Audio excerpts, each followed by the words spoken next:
오늘은 1943년에 만들어진 아주 오래된 흑백 영화 한 편을 소개해 드릴까 합니다. 프랑스의 작은 마을 루르드를 발칵 뒤집어 놓았던 어떤 기적과 믿음에 대한 이야기인데요. 바로 고전 명작 벨라데타의 노래입니다. 이 영화가 시작부터 우리에게 던지는 질문이 바로 이거예요. 만약 세상 모두가 당신을 의심한다면 과연 당신의 믿음을 지킬 수 있을까요? 정말 묵직한 질문이죠.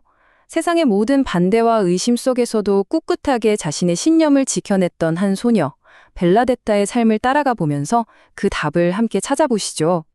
이야기는 19세기 중반 프랑스의 루르드라는 작은 마을에서 시작됩니다. 이 모든 기적의 한가운데 누가 있었을까요? 바로 어찌 보면 가장 보잘것없어 보였던 한 소녀, 벨라데타 수비로가 있었습니다. 그럼 벨라데타가 대체 어떤 아이였을까요? 사실 특별할 게 전혀 없는 소녀였어요. 보시다시피 그냥 가난한 집의 맏딸이었고 몸도 천식 때문에 약했죠. 심지어 가장 기본적인 교리문답 시험도 통과를 못할 정도였으니까요.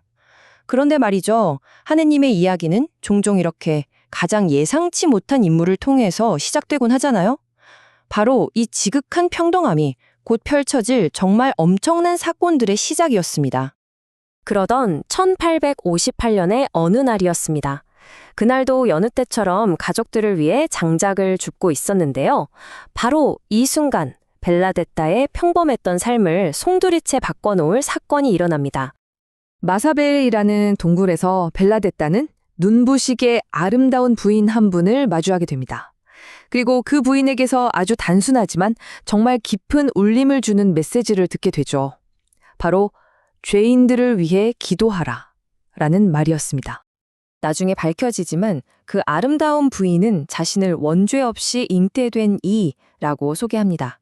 이게 가톨릭 교리에서는 바로 성모 마리아를 의미하거든요. 자, 이제 한 소녀의 순수했던 만남은 순식간에 엄청난 신학적, 사회적 논쟁의 한복판으로 들어가게 되는 거죠.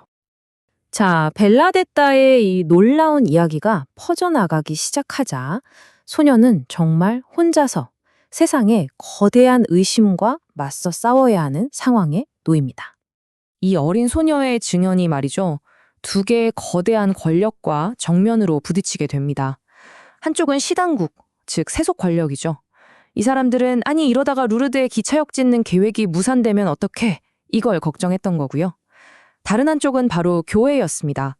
영적인 권위를 가진 교회조차도 증거가 어디냐 하면서 의심의 눈초리를 보냈죠. 결국 한 소녀의 믿음이 세상의 이해타산과 합리적인 의심이라는 아주 단단한 벽에 부딪히게 된 겁니다. 그런데 말이죠.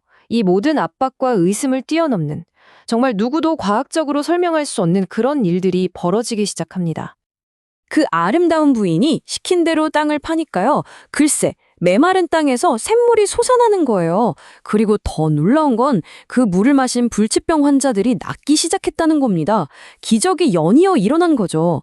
이 샘물은 많은 사람들에게는 믿음의 증거가 됐지만 시당국 입장에서는 골칫거리였어요.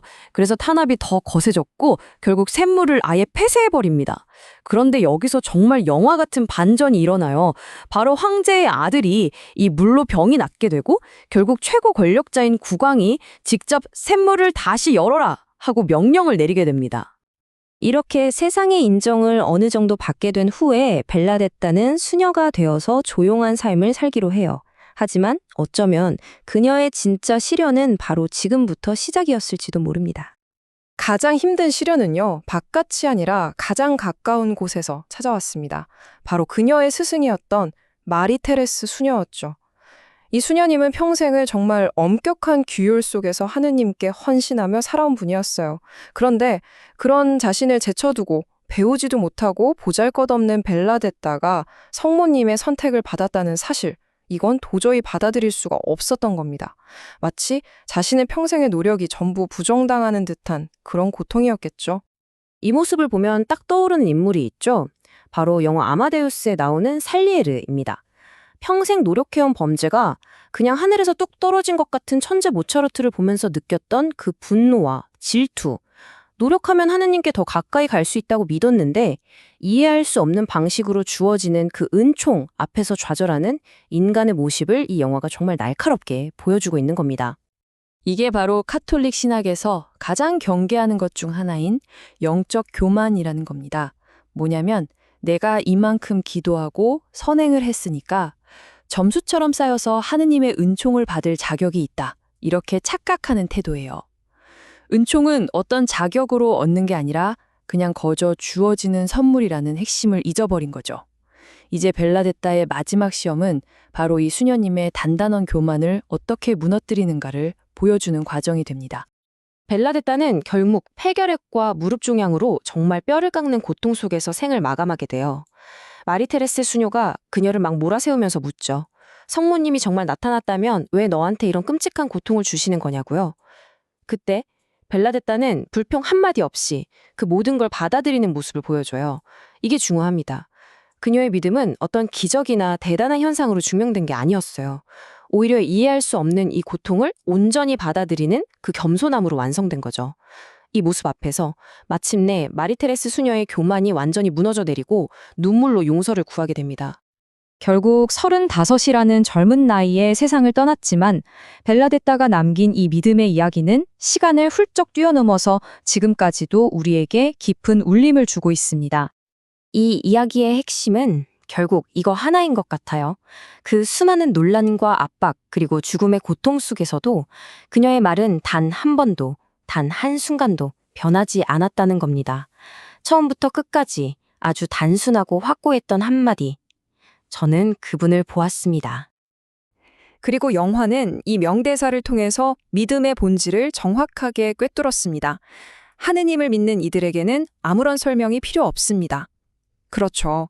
믿는 사람에겐 구구절절한 설명이 필요 없지만 믿지 않는 사람에겐 그 어떤 완벽한 설명도 소용이 없다는 것. 어쩌면 이게 바로 믿음이 가진 역설이 아닐까요? 결국 벨라데타의 이야기는 우리 각자의 마음속에 하나의 질문을 남기고 끝납니다. 눈에 보이지 않는 것, 과학적으로 증명할 수 없는 것을 믿는다는 것. 여러분에게 믿음이란 과연 무엇인가요?